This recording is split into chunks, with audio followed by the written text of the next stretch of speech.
دوستو، غصہ ہر انسان کو آتا ہے، لیکن یاد رکھیں غصہ کبھی مسئلے کو حل نہیں کرتا بلکہ مزید مسئلے پیدا کر دیتا ہے۔ اصل سمجھداری یہ ہے کہ ہم غصے کی صورتحال کو کیسے ہینڈل کرتے ہیں، کیسے کنٹرول کرتے ہیں۔ پہلا اصول: لمحہ بھر رکیں۔ جب غصہ آئے تو فوراً رد عمل نہ دیں، صرف چند لمحے رک جائیں، گہری سانسیں لیں۔ یہ لمحہ آپ کے فیصلے کو تباہی سے بچا کر حکمت میں بدل سکتا ہے۔ دوسرا اصول: نرم لہجہ اپنائیں۔ غصہ اکثر ہمارے الفاظ سے بڑھتا ہے۔ اگر آپ اپنا لہجہ نرم کر لیں تو دوسرا شخص بھی ٹھنڈا پڑ جاتا ہے۔ سخت الفاظ جلدی پر تیل کا کام کرتے ہیں، جبکہ نرم الفاظ آگ بجھا دیتے ہیں۔ تیسرا اصول: مسئلے کو انسان سے الگ کریں۔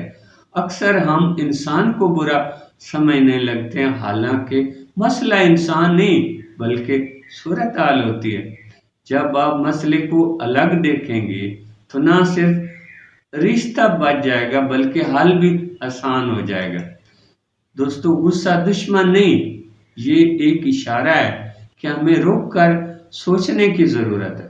اگر لمحہ بھر رک جائیں، نرم لہجہ اپنائیں اور مسئلے کو الگ دیکھیں تو آپ کی زندگی کے رشتے اور فیصلے دونوں بہتر ہو جائیں گے۔